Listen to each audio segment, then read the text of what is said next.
క్రీస్తునందున్న ప్రియులకు ప్రేమతో వందనాలు తెలియజేస్తున్నాను.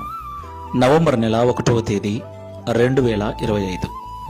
ఈరోజు దేవుడు మనకు చేస్తున్న వాగ్దానం ఏమిటనగా యెషయా గ్రంథము 41వ అధ్యాయము 13వ వచనం. నీ దేవుడనైన యెహోవానగు నేను, భయపడకుము, నేను నీకు సహాయము చేసేదనని చెప్పుచు నీ కుడి చేతిని పట్టుకొనుచున్నాను. ఆమెన్. నా ప్రియులారా, మనము మన పిల్లల్ని నడిపించేటప్పుడు వారి చేతిని పట్టుకుని నడిపిస్తాం. ఎందుకు? వారు కింద పడతారని. ఒకవేళ వారు తడబడినా వారి చెయ్యి మన చేతిలో ఉంటుంది కాబట్టి కింద పడకుండా వారిని లేపగలం. దేవునికి మహిమ కలుగును గాక. చెయ్యి పట్టుకోవటం అన్నది చాలా ఊతమిస్తుంది, ధైర్యమిస్తుంది, బలాన్నిస్తుంది, సరిగ్గా నిలబెడుతుంది. అలాగే దేవుడు మన చెయ్యి పట్టుకుంటే, అవును ప్రియులారా, ఈ లోకంలో ప్రతిరోజు ఎన్నో సవాళ్ళు, ఎన్నో సమస్యలు, ఎన్నో రకాల ఇబ్బందులు, ఒంటరి పోరు చాలా ఇబ్బందిగా ఉంటుంది. అదే ఒకరు మన చెయ్యి పట్టుకొని మనల్ని నడిపించేవారుంటే, బలపరిచేవారుంటే దేవునికి మహిమ కలుగును గాక. ప్రభు అంటున్నాడు, నీ దేవుడనైన నేను నీ చేయి పట్టుకొని నీకు సహాయం చేస్తానంటున్నాడు.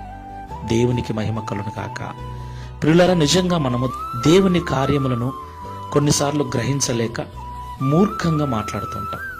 దేవుడు మన చెయ్యి ఎప్పుడూ విడిచిపెట్టడు. ప్రియులారా, మనమే పొరపాటుగా దేవుణ్ణి నిందిస్తూ ఉంటాం. ఈ మాటలు వింటున్న ప్రియ సహోదరి సహోదరుడా, మనం ఆయన చెయ్యి వదిలిపెడతామేమో కానీ ఆయన మన చెయ్యి ఎన్నడూ వదిలిపెట్టడు. కాబట్టి ఆయన చెయ్యి పట్టుకోవటం మానేసి ఆయనకు మన చేతిని అందిద్దాం. మన జీవితాన్ని ఆయన చేతుల్లో పెడదాం. ఆయనే నడిపిస్తాడు, సహాయం చేస్తాడు, అద్దరికి చేరుస్తాడు. ప్రార్థన చేసుకుందాం. నిత్యుడు వగు తండ్రి, సమాధానకర్తవైన యేసయ్య, మీకు స్తోత్రాలయ్యా.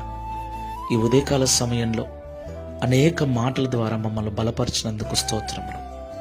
నిజమే తండ్రి, కొన్నిసార్లు మా జీవిత ప్రయాణం ఏమవుతుందో అనిపిస్తుంది. ఎవరో ఒకరు సహాయం చేసేవారు ఉంటే బాగుంటుంది అనిపిస్తుంది. అయితే మనుషుల సహాయము వ్యర్థమైనదని నీ వాక్యం సెలవిస్తుంది. అదే మీరు మా చెయ్యి పట్టుకుని నడిపిస్తే, మీరు మాకు సహాయకుడుగా ఉంటే ఇక మా జీవితం ధన్యమే తండ్రి. అలాగున మీరు మా చెయ్యి పట్టుకొని మమ్మల్ని నడిపిస్తారని, మాకు సహాయం చేస్తారని ఈ ఉదయకాల సమయం ఈ ప్రార్థనలో ఏకీభిస్తున్న ప్రతి బిడ్డ హస్తాన్ని మీరు పట్టుకుని నడిపించమని, తగిన సహాయమును తగిన సమయంలో వారికి చేసి వారిని అద్దరికి చేర్చి వారి సంతోషమును సంపూర్ణము చేయమని, తద్వారా ఈ దిన వాగ్దానమును మా అందరి జీవితంలో నెరవేర్చి గడిచిన మాసమంతా